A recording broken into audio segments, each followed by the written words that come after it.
Chapter 4. The Counterpane. Upon waking next morning about daylight, I found Queequeg's arm thrown over me in the most loving and affectionate manner. You had almost thought I had been his wife. The counterpane was of patchwork, full of odd little party-colored squares and triangles, and this arm of his tattooed all over with an interminable Cretan labyrinth of a figure.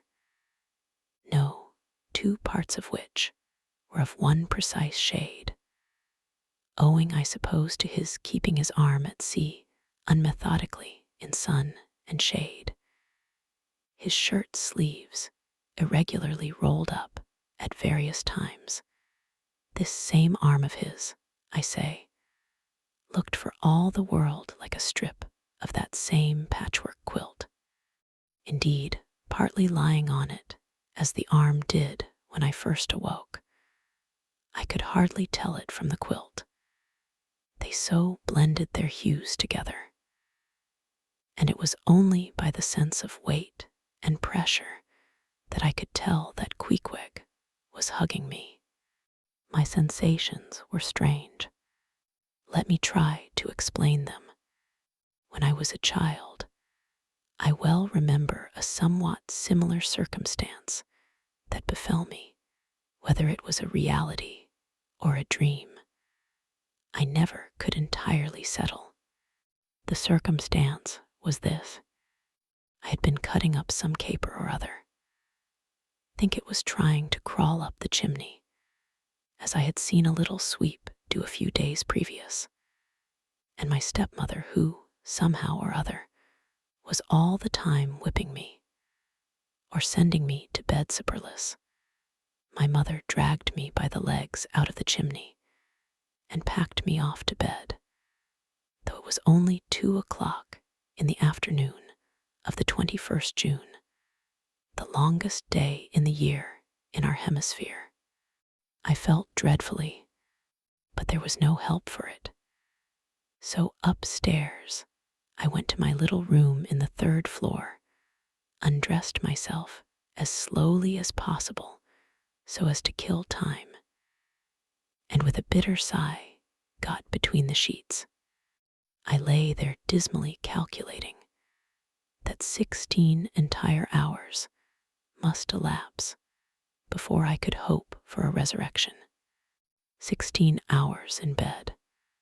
The small of my back ached to think of it, and it was so light too, the sun shining in at the window, and a great rattling of coaches in the streets, and the sound of gay voices all over the house.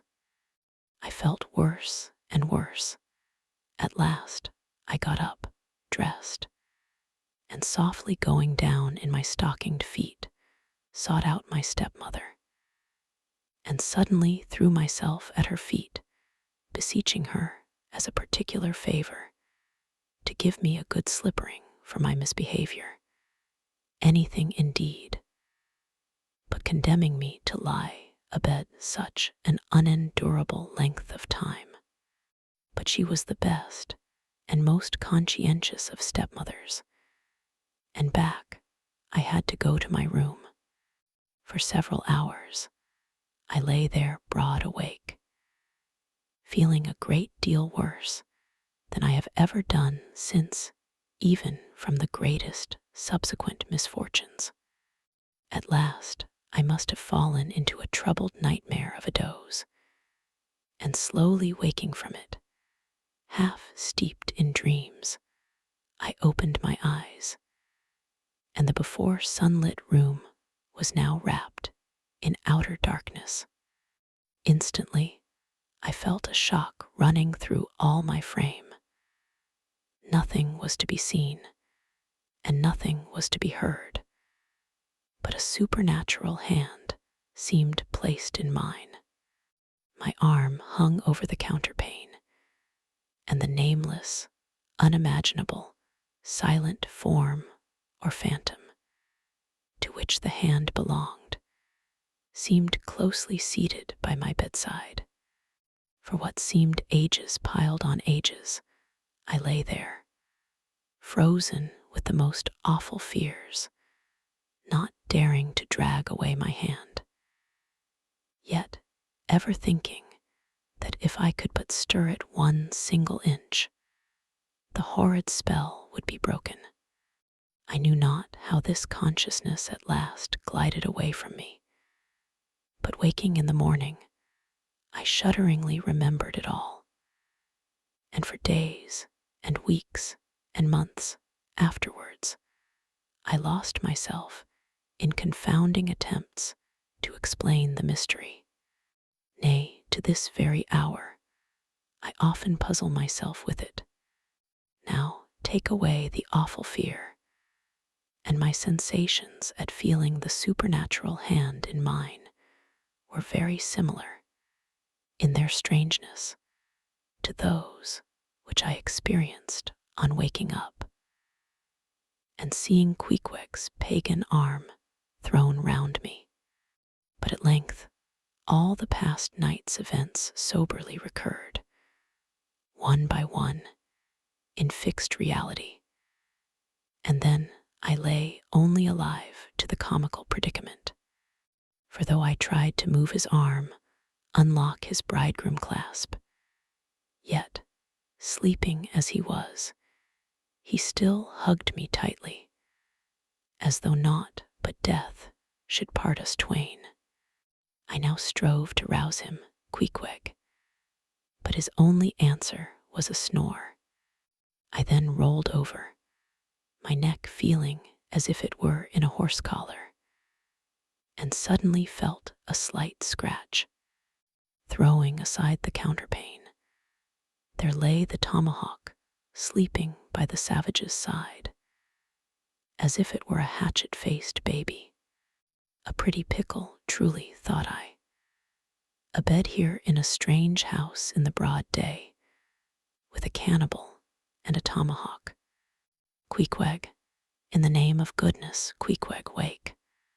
At length, by dint of much wriggling, and loud and incessant expostulations upon the unbecomingness of his hugging a fellow male in that matrimonial sort of style, I succeeded in extracting a grunt, and presently he drew back his arm, shook himself all over like a Newfoundland dog just from the water, and sat up in bed, stiff as a pikestaff, looking at me and rubbing his eyes as if he did not altogether remember how I came to be there, though a dim consciousness of knowing something about me seemed slowly dawning over him. Meanwhile, I lay quietly eyeing him, having no serious misgivings now, and bent upon narrowly observing so curious a creature. When at last his mind seemed made up touching the character of his bedfellow, and he became, as it were, reconciled to the fact, he jumped out upon the floor, and by certain signs and sounds gave me to understand that, if it pleased me, he would dress first and then leave me to dress afterwards, leaving the whole apartment to myself. Thinks I, Queequeg, under the circumstances, this is a very civilized overture. But the truth is, these savages have an innate sense of delicacy. Say what you will, it is marvelous how essentially polite they are.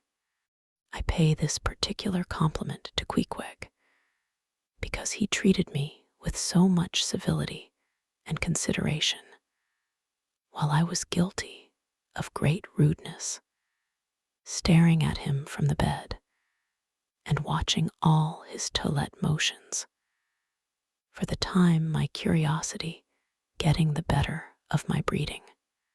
Nevertheless, a man like Queequeg you don't see every day. He and his ways were well worth unusual regarding.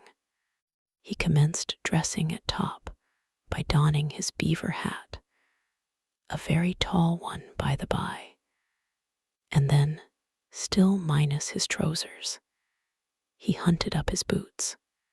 What under the heavens he did it for, I cannot tell, but his next movement was to crush himself, boots in hand, and hat on, under the bed, when, from sundry violent gaspings and strainings, I inferred he was hard at work booting himself, though by no law of propriety that I ever heard of is any man required to be private when putting on his boots.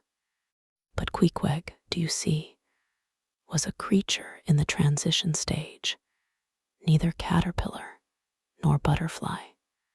He was just enough civilized to show off his outlandishness in the strangest possible manners. His education was not yet completed.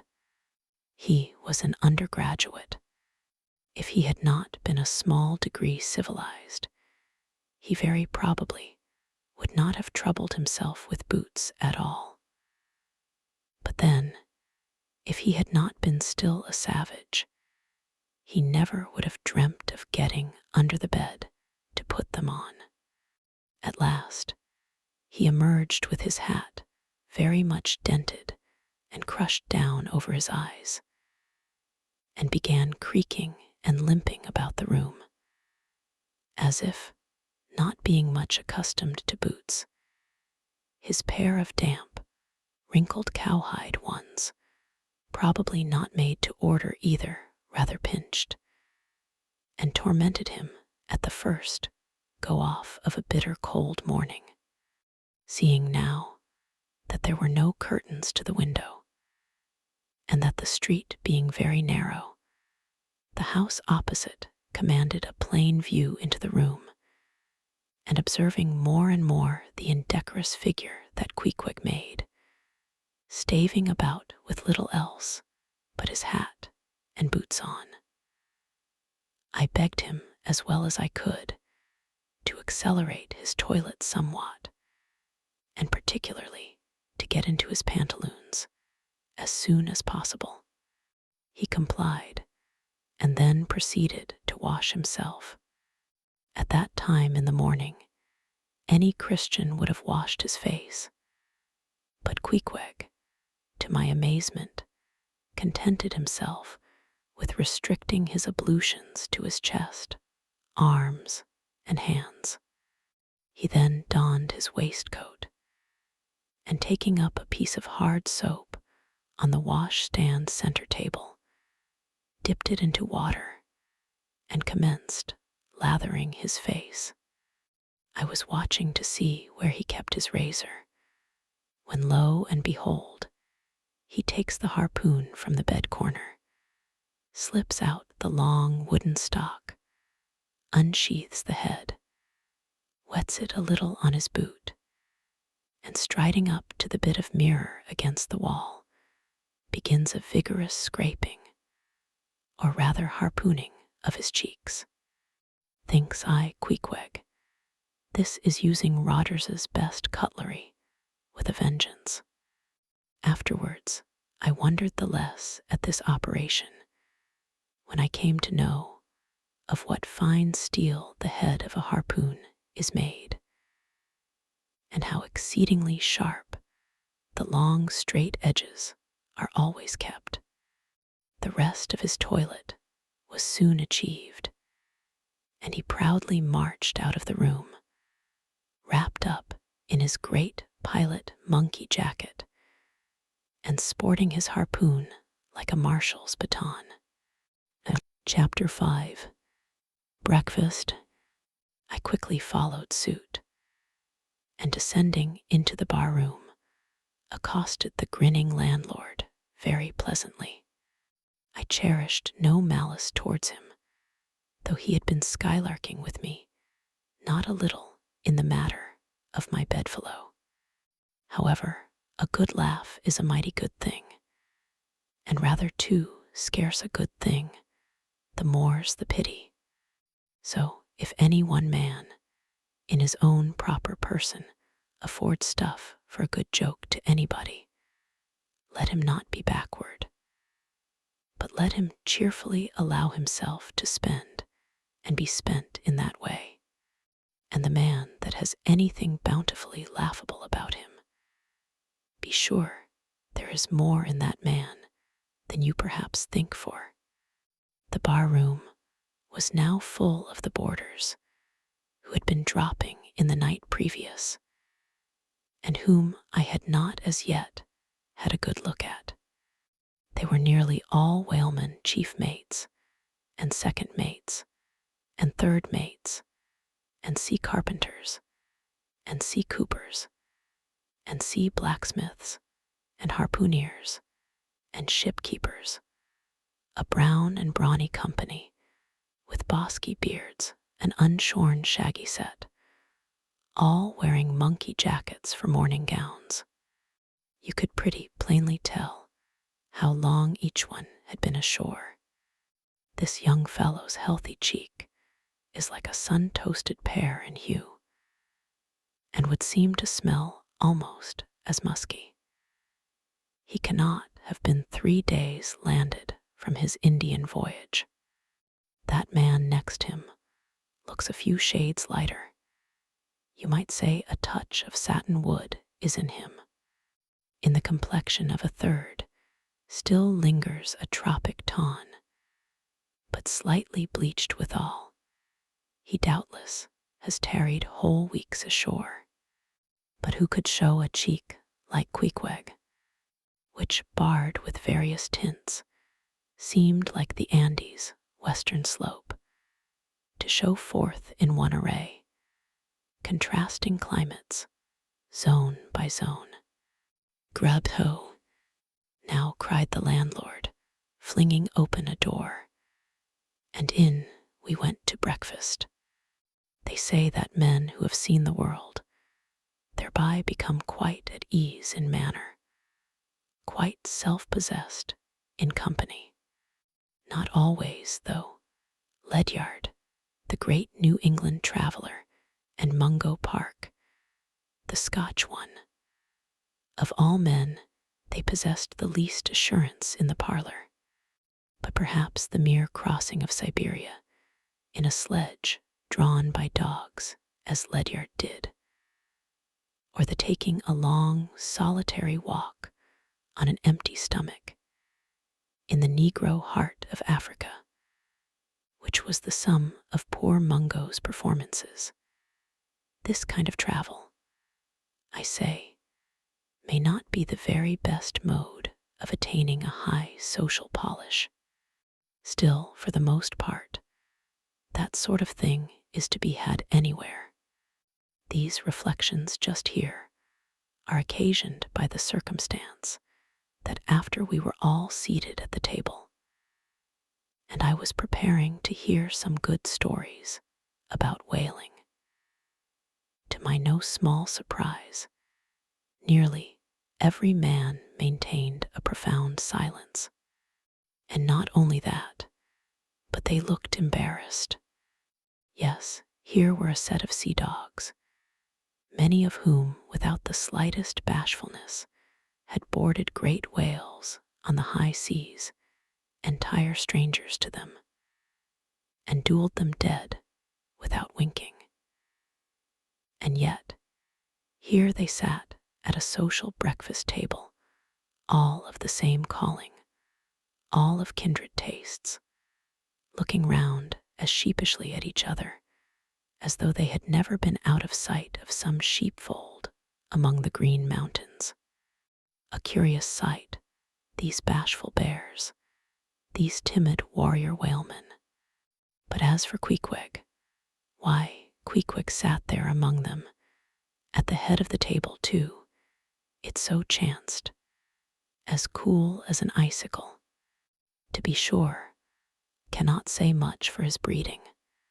His greatest admirer could not have cordially justified his bringing his harpoon into breakfast with him, and using it there without ceremony, reaching over the table with it, to the imminent jeopardy of many heads, and grappling the beefsteaks towards him.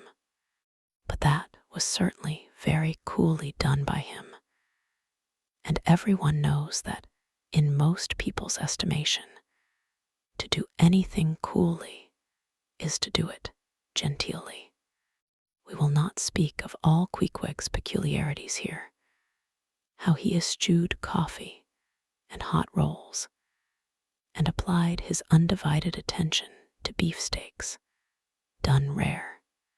Enough that when breakfast was over he withdrew like the rest into the public room, lighted his tomahawk pipe, and was sitting there quietly digesting and smoking with his inseparable hat on, when I sallied out for a stroll. Chapter 6. The Street. If I had been astonished at first, catching a glimpse of so outlandish an individual as Queequeg circulating among the polite society of a civilized town, that astonishment soon departed upon taking my first daylight stroll through the streets of New Bedford. In thoroughfares nigh the docks, any considerable seaport will frequently offer to view the queerest looking nondescripts from foreign parts. Even in Broadway and Chestnut streets, Mediterranean mariners will sometimes jostle the affrighted ladies. Regent Street is not unknown to Lascars and Malays, and at Bombay, in the Apollo Green, live Yankees have often scared the natives. But New Bedford beats all Water Street and Wapping. In these last-mentioned haunts you see only sailors, but in New Bedford, actual cannibals stand chatting at street corners, savages outright, many of whom yet carry on their bones unholy flesh. It makes a stranger stare, but besides the Fijians, Tongatabuars, Arromangoans, Panangians, and Brigians, and besides the wild specimens of the whaling craft which unheeded reel about the streets, you will see other sights still more curious, certainly more comical. There weekly arrive in this town scores of green Vermonters and New Hampshire men, all athirst for gain and glory in the fishery. They are mostly young, of stalwart frames, fellows who have felled forests and now seek to drop the axe and snatch the whale lance. Many are as green as the Green Mountains, whence they came. In some things you would think them but a few hours old. Look there, that chap strutting round the corner. He wears a beaver hat and swallow-tailed coat, girdled with a sailor belt and sheath knife. Here comes another with a sou'wester and a bombazine cloak. No town-bred dandy will compare with a country-bred one. I mean a downright bumpkin dandy, a fellow that, in the dog days, will mow his 2 acres in buckskin gloves for fear of tanning his hands. Now, when a country dandy like this takes it into his head to make a distinguished reputation and joins the great whale fishery, you should see the comical things he does upon reaching the seaport. In bespeaking his sea outfit, he orders bell buttons to his waistcoats, straps to his canvas trousers. Ah, poor hayseed, how bitterly will burst those straps in the first howling gale, when thou art driven, straps, buttons, and all, down the throat of the tempest. But think not that this famous town has only harpooneers, cannibals, and bumpkins to show her visitors. Not at all. Still, New Bedford is a queer place. Had it not been for us whalemen, that tract of land would this day, perhaps, have been in as howling condition as the coast of Labrador. As it is, parts of her back country are enough to frighten one. They look so bony. The town itself is perhaps the dearest place to live in all New England. It is a land of oil, true enough, but not like Canaan, a land also of corn and wine. The streets do not run with milk, nor in the springtime do they pave them with fresh eggs. Yet, in spite of this, nowhere in all America will you find more patrician-like houses, parks and gardens more opulent than in New Bedford. Whence came they? How planted upon this once scraggy scoria of a country? Go and gaze upon the iron emblematical harpoons round yonder lofty mansion, and your question will be answered. Yes, all these brave houses and flowery gardens came from the Atlantic, Pacific, and Indian Oceans. One and all, they were harpooned and dragged up hither from the bottom of the sea. Can Herr Alexander perform a feat like that? In New Bedford, fathers, they say, give whales for dowers to their daughters, and portion off their nieces with a few porpoises apiece. You must go to New Bedford to see a brilliant wedding, for they say they have reservoirs of oil in every house, and every night recklessly burn their lengths in spermaceti candles. In summertime, the town is sweet to see, full of fine maples, long avenues of green and gold. And in August, high in air, the beautiful and bountiful horse chestnuts, candelabra-wise, proffer the passer-by their tapering, upright cones of congregated blossoms. So omnipotent is art which, in many a district of New Bedford, has superinduced bright terraces of flowers upon the barren refuse rocks thrown aside at creation's final day. And the women of New Bedford, they bloom like their own red roses. But roses only bloom in summer, whereas the fine carnation of their cheeks is perennial as sunlight in the seventh heavens. Elsewhere match that bloom of theirs ye cannot, save in Salem, where they tell me the young girls breathe such musk. Their sailor sweethearts smell them miles offshore, as though they were drawing nigh the odorous Moluccas instead of the puritanic sands. Chapter 7. The Chapel. In this same New Bedford there stands a whaleman's chapel, and few are the moody fishermen, shortly bound for the Indian Ocean or Pacific, who fail to make a Sunday visit to the spot. I am sure that I did not. Returning from my first morning stroll, I again sallied out upon this special errand. The sky had changed from clear, sunny cold to driving sleet and mist. Wrapping myself in my shaggy jacket of the cloth called bearskin, I fought my way against the stubborn storm. Entering, I found a small, scattered congregation of sailors, and sailors' wives and widows.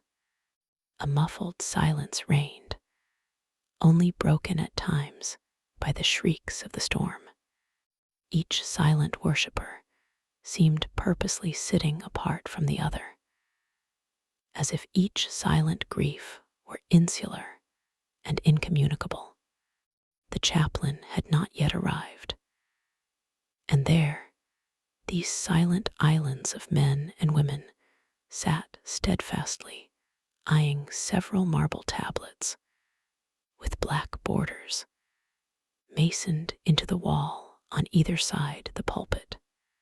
3 of them ran something like the following, but I do not pretend to quote: sacred to the memory of John Talbot, who, at the age of 18, was lost overboard near the Isle of Desolation, off Patagonia, November 1st, 1836.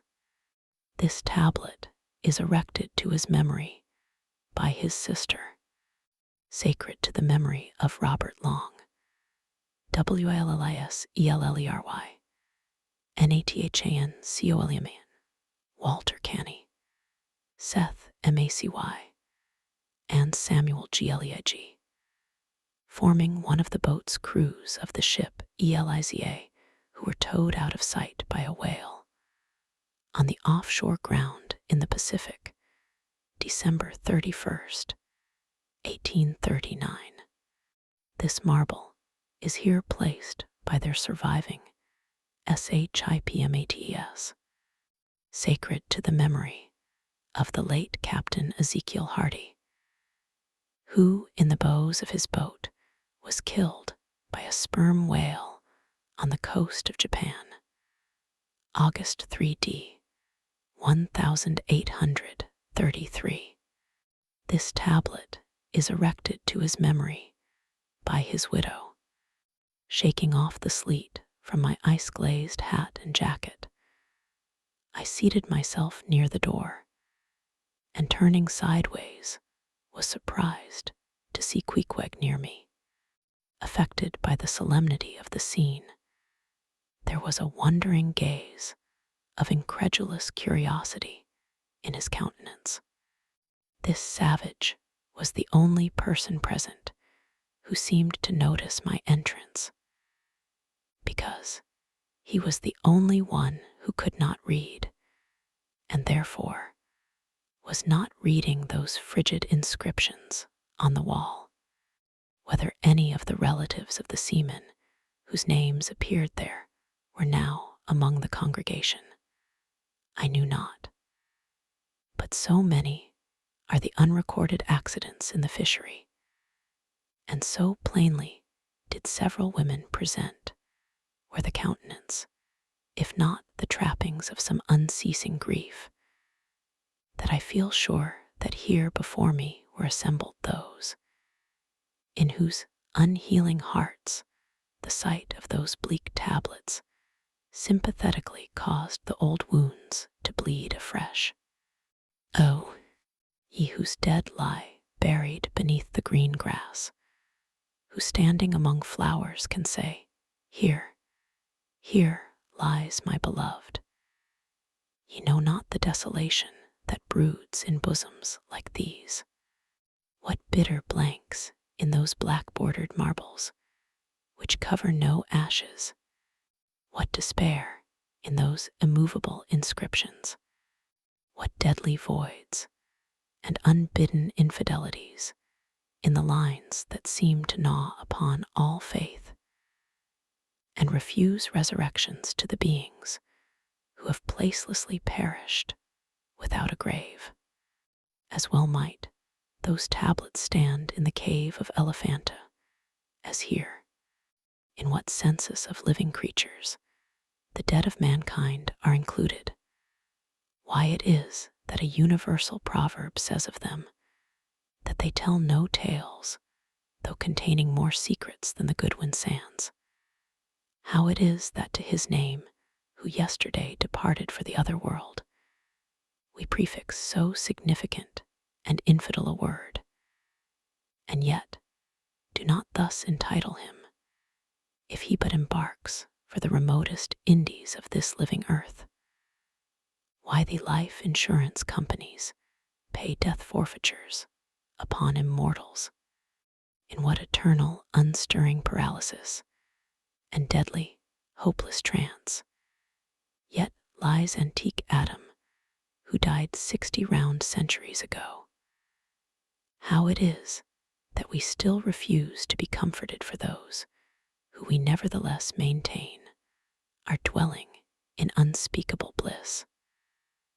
Why all the living so strive to hush all the dead, wherefore, but the rumor of a knocking in a tomb will terrify a whole city. All these things are not without their meanings, but faith, like a jackal, feeds among the tombs, and even from these dead doubts she gathers her most vital hope. It needs scarcely to be told with what feelings, on the eve of a Nantucket voyage, I regarded those marble tablets, and by the murky light of that darkened, doleful day, read the fate of the whalemen who had gone before me. Yes, Ishmael, the same fate may be thine. But somehow I grew merry again. Delightful inducements to embark, fine chance for promotion, it seems. I, a stove boat will make me an immortal by brevet. Yes, there is death in this business of whaling, a speechlessly quick, chaotic bundling of a man into eternity. But what then? Methinks we have hugely mistaken this matter of life and death. Methinks that what they call my shadow here on earth is my true substance. Methinks that in looking at things spiritual, we are too much like oysters observing the sun through the water, and thinking that thick water the thinnest of air. Methinks my body is but the lees of my better being. In fact, take my body who will, take it I say, it is not me. And therefore 3 cheers for Nantucket, and come a stove boat and stove body when they will, for stave my soul, Jove himself cannot. Chapter 8. The Pulpit. I had not been seated very long ere a man of a certain venerable robustness entered. Immediately, as the storm-pelted door flew back upon admitting him, a quick, regardful eyeing of him by all the congregation sufficiently attested that this fine old man was the chaplain. Yes, it was the famous Father Mapple, so called by the whalemen, among whom he was a very great favorite. He had been a sailor and a harpooner in his youth, but for many years past had dedicated his life to the ministry. At the time I now write of, Father Mapple was in the hardy winter of a healthy old age, that sort of old age which seems merging into a second flowering youth. For among all the fissures of his wrinkles, there shone certain mild gleams of a newly developing bloom, the spring verdure peeping forth even beneath February's snow. No one having previously heard his history could for the first time behold Father Mapple without the utmost interest, because there were certain engrafted clerical peculiarities about him, imputable to that adventurous maritime life he had led.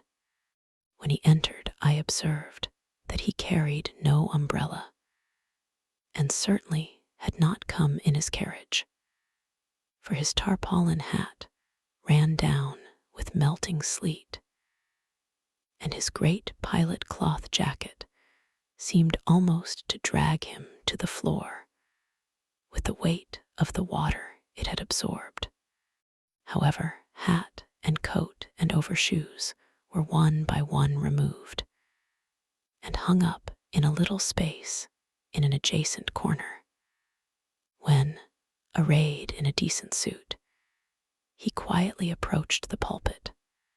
Like most old-fashioned pulpits, it was a very lofty one, and since a regular stairs to such a height would, by its long angle with the floor, seriously contract the already small area of the chapel, the architect, it seemed, had acted upon the hint of Father Mapple, and finished the pulpit without a stairs, substituting a perpendicular side ladder, like those used in mounting a ship from a boat at sea.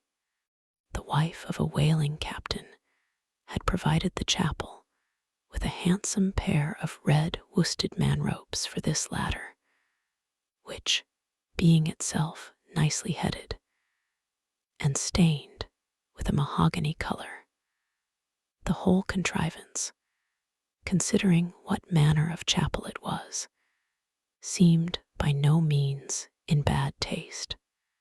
Halting for an instant at the foot of the ladder, and with both hands grasping the ornamental knobs of the man ropes, Father Mapple cast a look upwards, and then, with a truly sailor-like but still reverential dexterity, hand over hand, mounted the steps as if ascending the maintop of his vessel.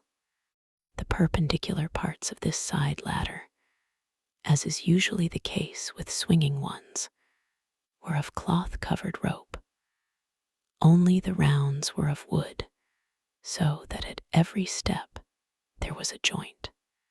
At my first glimpse of the pulpit, it had not escaped me that however convenient for a ship, these joints, in the present instance, seemed unnecessary, for I was not prepared to see Father Mapple, after gaining the height, slowly turn round, and stooping over the pulpit, deliberately drag up the ladder step by step, till the whole was deposited within, leaving him impregnable in his little Quebec. I pondered some time, without fully comprehending the reason for this. Father Mapple enjoyed such a wide reputation for sincerity and sanctity that I could not suspect him of courting notoriety by any mere tricks of the stage. No, thought I, there must be some sober reason for this thing furthermore. It must symbolize something unseen. Can it be, then, that by that act of physical isolation, he signifies his spiritual withdrawal for the time from all outward worldly ties and connections? Yes, for replenished with the meat and wine of the word, to the faithful man of God, this pulpit, I see, is a self-containing stronghold, a lofty Ehrenbreitstein, with a perennial well of water within the walls. But the side ladder was not the only strange feature of the place, borrowed from the chaplain's former seafarings. Between the marble cenotaphs, on either hand of the pulpit, the wall which formed its back was adorned with a large painting, representing a gallant ship beating against a terrible storm off a lee coast of black rocks and snowy breakers. But high above the flying scud and dark rolling clouds, there floated a little isle of sunlight, from which beamed forth an angel's face. And this bright face shed a distinct spot of radiance upon the ship's tossed deck, something like that silver plate now inserted into the Victory's plank, where Nelson fell. Ah, noble ship, the angel seemed to say, beat on, thou noble ship, and bear a hearty helm, for lo, the sun is breaking through, the clouds are rolling off, serenest azure is at hand. Nor was the pulpit itself without a trace of the same sea taste that had achieved the ladder and the picture. Its paneled front was in the likeness of a ship's bluff bows, and the Holy Bible rested on a projecting piece of scroll work, fashioned after a ship's fiddle-headed beak. What could be more full of meaning? For the pulpit is ever this earth's foremost part. All the rest comes in its rear. The pulpit leads the world. From thence, it is the storm of God's quick wrath is first disgrayed, and the bow must bear the earliest brunt. From thence, it is the God of breezes fair or foul, is first invoked for favorable winds. Yes, the world's a ship on its passage out, and not a voyage complete, and the pulpit is its prow. Chapter 9. The Sermon. Father Mapple rose, and in a mild voice of unassuming authority, ordered the scattered people to condense. Starboard gangway there, side away to larboard, larboard gangway to starboard. Midships, midships. There was a low rumbling of heavy sea boots among the benches, and a still slighter shuffling of women's shoes, and all was quiet again, and every eye on the preacher. He paused a little, then kneeling in the pulpit's bows, folded his large brown hands across his chest, uplifted his closed eyes, and offered a prayer so deeply devout that he seemed kneeling and praying at the bottom of the sea. This ended in prolonged solemn tones, like the continual tolling of a bell in a ship that is foundering at sea in a fog. In such tones, he commenced reading the following hymn, but changing his manner towards the concluding stanzas, burst forth with appealing exultation and joy. Nearly all joined in singing this hymn, which swelled high above the howling of the storm. A brief pause ensued. The preacher slowly turned over the leaves of the Bible, and at last, folding his hand down upon the proper page, said, "Beloved shipmates, clinch the last verse of the first chapter of Jonah. And God had prepared a great fish to swallow up Jonah. Shipmates, this book, containing only 4 chapters, 4 yarns, is one of the smallest strands in the mighty cable of the Scriptures. Yet what depths of the soul does Jonah's deep sea-line sound? What a pregnant lesson to us is this prophet! What a noble thing is that canticle in the fish's belly! How billow-like and boisterously grand!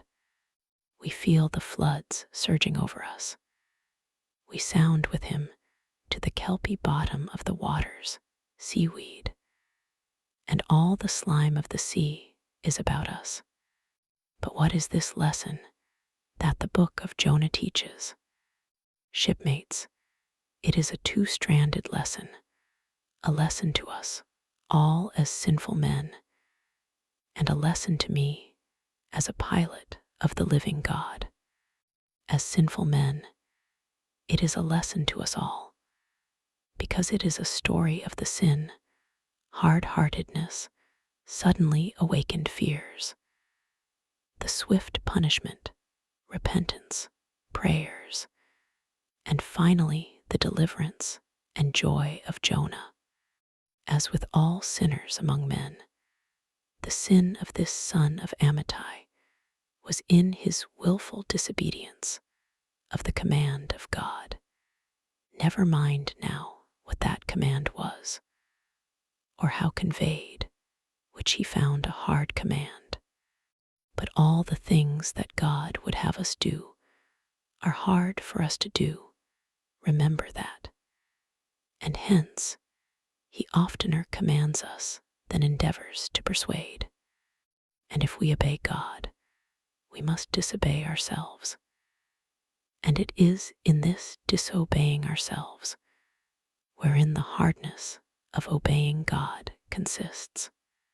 With this sin of disobedience in him, Jonah still further flouts at God by seeking to flee from him.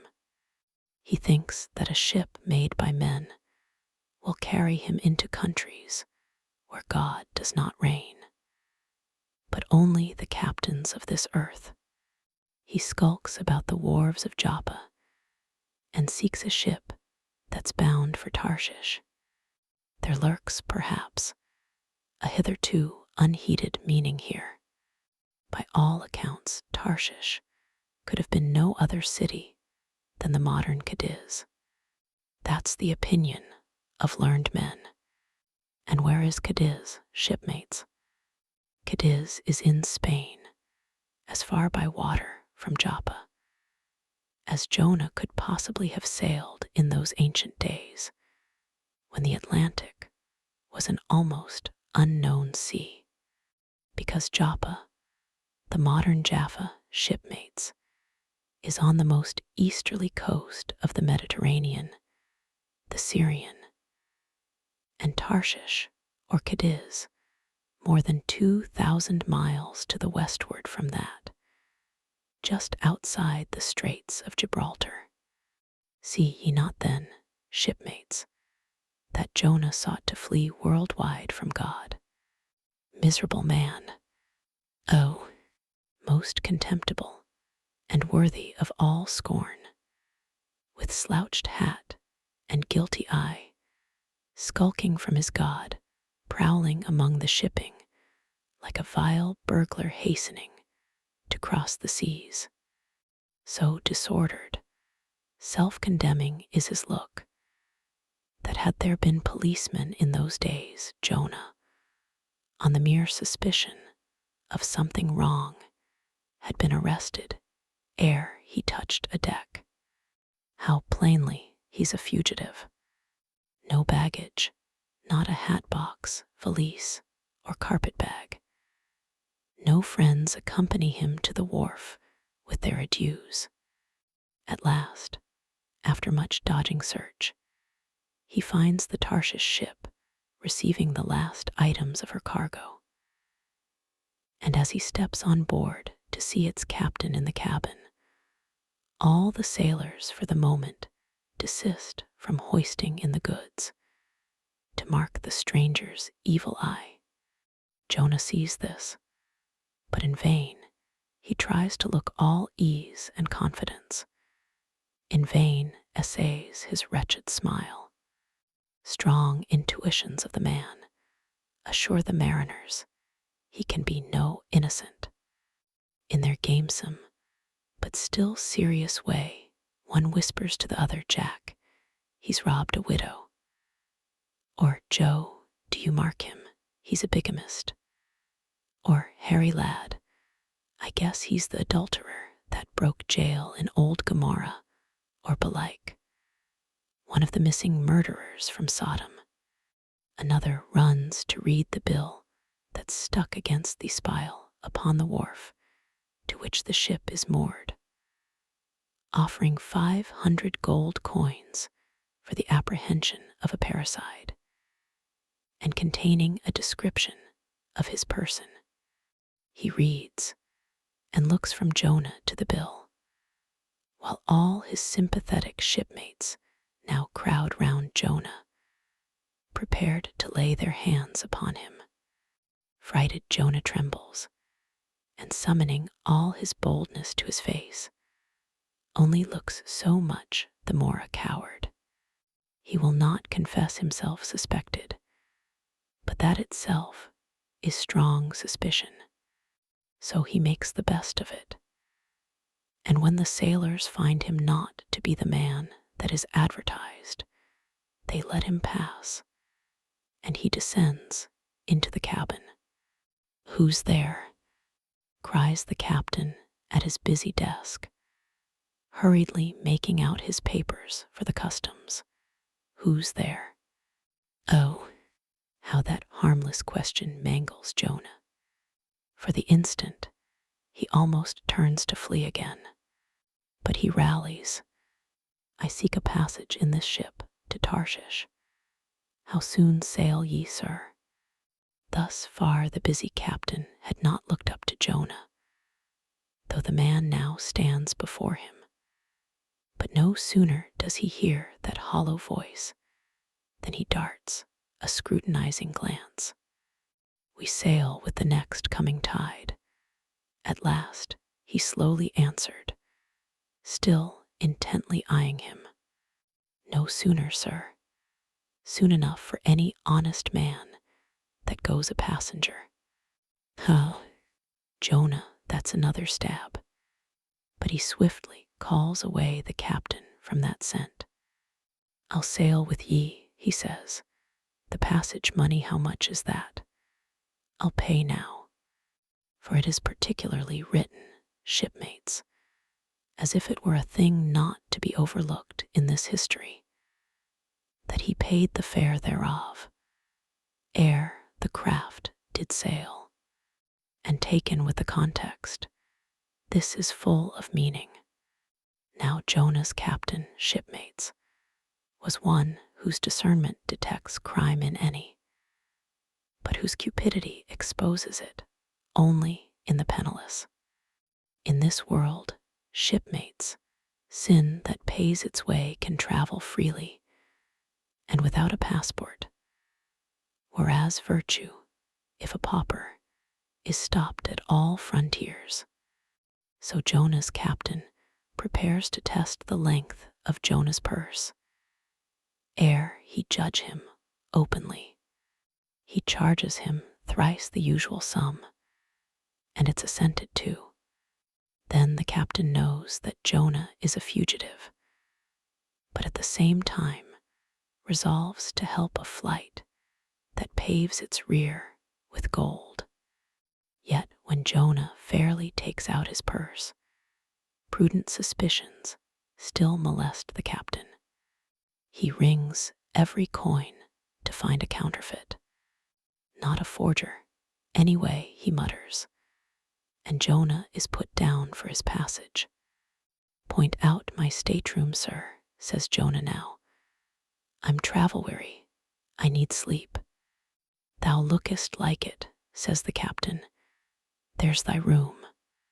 Jonah enters and would lock the door, but the lock contains no key. Hearing him foolishly fumbling there, the captain laughs lowly to himself and mutters something about the doors of convicts, cells being never allowed to be locked within. All dressed and dusty as he is, Jonah throws himself into his berth and finds the little stateroom ceiling almost resting on his forehead. The air is close, and Jonah gasps. Then, in that contracted hole, sunk, too, beneath the ship's waterline, Jonah feels the heralding presentiment of that stifling hour, when the whale shall hold him in the smallest of his bowels wards. Screwed at its axis against the side, a swinging lamp slightly oscillates in Jonah's room, and the ship, heeling over towards the wharf with the weight of the last bales received, the lamp, flame, and all, though in slight motion, still maintains a permanent obliquity with reference to the room, though, in truth, infallibly straight itself. It but made obvious the false, lying levels among which it hung. The lamp alarms and frightens Jonah, as lying in his berth, his tormented eyes roll round the place, and this thus far successful fugitive finds no refuge for his restless glance. But that contradiction in the lamp more and more appalls him. The floor, the ceiling, and the side are all awry. Oh, so my conscience hangs in me. He groans, straight upwards, so it burns. But the chambers of my soul are all in crookedness, like one who, after a night of drunken revelry, hies to his bed, still reeling, but with conscience yet pricking him, as the plungings of the Roman racehorse. But so much the more strike his steel tags into him, as one who in that miserable plight still turns and turns in giddy anguish, praying God for annihilation until the fit be past. And at last, amid the whirl of woe he feels, a deep stupor steals over him, as over the man who bleeds to death. For conscience is the wound, and there's naught to staunch it. So, after sore wrestlings in his birth, Jonah's prodigy of ponderous misery drags him drowning down to sleep. And now the time of tide has come. The ship casts off her cables, and from the deserted wharf, the uncheered ship for Tarshish, all careening, glides to sea. That ship, my friends, was the first of recorded smugglers. The contraband was Jonah, but the sea rebels, he will not bear the wicked burden. A dreadful storm comes on, the ship is like to break. But now when the boatswain calls all hands to lighten her, when boxes, bales, and jars are clattering overboard, when the wind is shrieking, and the men are yelling, and every plank thunders with trampling feet right over Jonah's head. In all this raging tumult, Jonah sleeps his hideous sleep.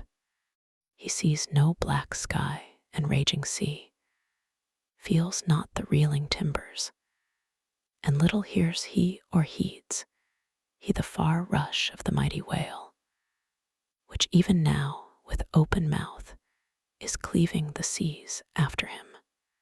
Aye, shipmates, Jonah was gone down into the sides of the ship, a berth in the cabin as I have taken it, and was fast asleep.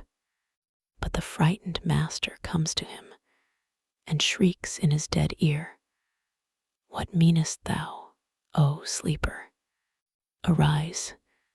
Startled from his lethargy by that direful cry, Jonah staggers to his feet and, stumbling to the deck, grasps a shroud to look out upon the sea. But at that moment, he is sprung upon by a panther billow leaping over the bulwarks. Wave after wave thus leaps into the ship, and finding no speedy vent, runs roaring fore and aft, till the mariners come nigh to drowning while yet afloat. And ever, as the white moon shows her affrighted face from the steep gullies in the blackness overhead, aghast Jonah sees the rearing bowsprit pointing high upward, but soon beat downward again towards the tormented deep. Terrors upon terrors run, shouting through his soul. In all his cringing attitudes, the god fugitive is now too plainly known. The sailors mark him, more and more certain grow their suspicions of him, and at last, fully to test the truth, by referring the whole matter to high heaven, they fall to casting lots, to see for whose cause this great tempest was upon them. The lot is Jonah, that discovered. Then how furiously they mob him with their questions. What is thine occupation? Whence comest thou? Thy country? What people? But mark now, my shipmates, the behavior of poor Jonah. The eager mariners but ask him who he is, and where from whereas. They not only receive an answer to those questions, but likewise another answer to a question not put by them. But the unsolicited answer is forced from Jonah by the hard hand of God that is upon him. "I am a Hebrew," he cries, and then, "I fear the Lord, the God of heaven, who hath made the sea and the dry land. Fear him, O Jonah. Aye, well mightest thou fear the Lord God then." Straightway, he now goes on to make a full confession, whereupon the mariners became more and more appalled, but still are pitiful. For when Jonah, not yet supplicating God for mercy, since he but too well knew the darkness of his deserts, when wretched Jonah cries out to them to take him and cast him forth into the sea, for he knew that for his sake this great tempest was upon them, they mercifully turn from him and seek by other means to save the ship. But all in vain. The indignant gale howls louder then, with one hand raised invokingly to God. With the other, they not unreluctantly lay hold of Jonah. And now behold Jonah taken up as an anchor and dropped into the sea, when instantly an oily calmness floats out from the east, and the sea is still as Jonah carries down the gale with him, leaving smooth water behind. He goes down in the whirling heart of such a masterless commotion that he scarce heeds the moment when he drops seething into the yawning jaws awaiting him. And the whale shoots to all his ivory teeth like so many white bolts upon his prison.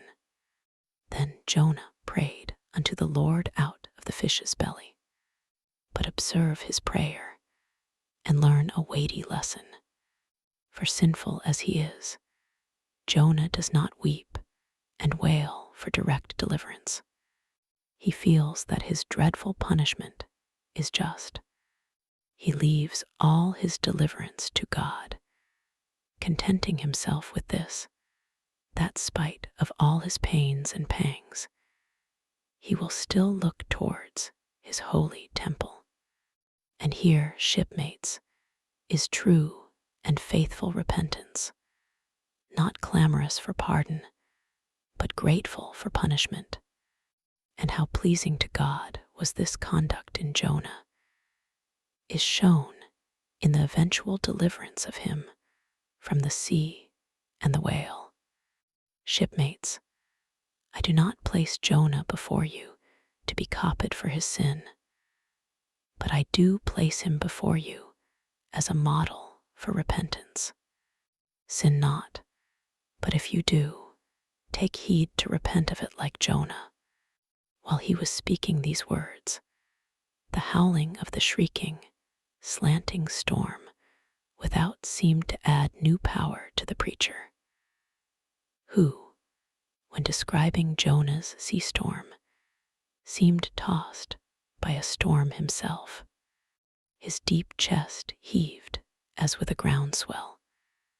His tossed arms seemed the warring elements at work, and the thunders that rolled away from off his swarthy brow, and the light leaping from his eye, made all his simple hearers look on him with a quick fear that was strange to them. There now came a lull in his look, as he silently turned over the leaves of the book once more, and at last, standing motionless, with closed eyes, for the moment, seemed communing with God and himself. But again he leaned over towards the people, and bowing his head lowly, with an aspect of the deepest yet manliest humility, he spake these words: "Shipmates, God has laid but one hand upon you, both his hands press upon me. I have read ye by what murky light may be mine the lesson that Jonah teaches to all sinners, and therefore to ye, and still more to me, for I am a greater sinner than ye. And now how gladly would I come down from this masthead, and sit on the hatches there where you sit, and listen as you listen, while some one of you reads me that other and more awful lesson which Jonah teaches to me, as a pilot of the living God, how being an anointed pilot prophet, or speaker of true things, and bidden by the Lord to sound those unwelcome truths in the ears of a wicked Nineveh, Jonah, appalled at the hostility he should raise, fled from his mission, and sought to escape his duty and his God by taking ship at Joppa. But God is everywhere. Tarshish he never reached. As we have seen, God came upon him in the whale and swallowed him down to living gulfs of doom, and with swift slantings tore him along into the midst of the seas, where the eddying depths sucked him 10,000 fathoms down, and the weeds were wrapped about his head, and all the watery world of woe bowled over him. Yet even then, beyond the reach of any plummet, out of the belly of hell, when the whale grounded upon the ocean's utmost bones, even then God heard the engulfed, repenting prophet when he cried. Then God spake unto the fish, and from the shuddering cold and blackness of the sea, the whale came breaching up towards the warm and pleasant sun, and all the delights of air and earth, and vomited out Jonah upon the dry land, when the word of the Lord came a second time, and Jonah bruised and beaten his ears like two seashells, still multitudinously murmuring of the ocean, Jonah did the Almighty's bidding. And what was that, shipmates? To preach the truth to the face of falsehood. That was it. This, shipmates, this is that other lesson. And woe to that pilot of the living God who slights it. Woe to him whom this world charms from gospel duty. Woe to him who seeks to pour oil upon the waters when God has brewed them into a gale. Woe to him who seeks to please rather than to appall. Woe to him whose good name is more to him than goodness. Woe to him who, in this world, courts not dishonor. Woe to him who would not be true, even though to be false were salvation.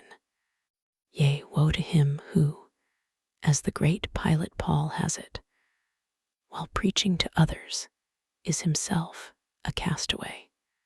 He dropped and fell away from himself for a moment, then, lifting his face to them again, showed a deep joy in his eyes as he cried out with a heavenly enthusiasm. But oh, shipmates, on the starboard hand of every woe there is a sure delight, and higher the top of that delight than the bottom of the woe is deep. Is not the main truck higher than the kelson is low? Delight is to him a far, far upward and inward delight, who against the proud gods and commodores of this earth ever stands forth his own inexorable self. Delight is to him whose strong arms yet support him, when the ship of this base, treacherous world has gone down beneath him. Delight is to him who gives no quarter in the truth, and kills, burns, and destroys all sin, though he pluck it out from under the robes of senators and judges. Delight, top-gallant delight, is to him who acknowledges no law or lord, but the Lord his God, and is only a patriot to heaven. Delight is to him, whom all the waves of the billows of the seas of the boisterous mob can never shake from this sure keel of the ages, and eternal delight and deliciousness will be his, who coming to lay him down can say with his final breath, O Father, chiefly known to me by thy rod, mortal or immortal, here I die. I have striven to be thine, more than to be this world or mine own. Yet this is nothing. I leave eternity to thee. For what is man that he should live out the lifetime of his God? He said no more, but slowly waving a benediction, covered his face with his hands, and so remained kneeling till all the people had departed, and he was left alone in the place.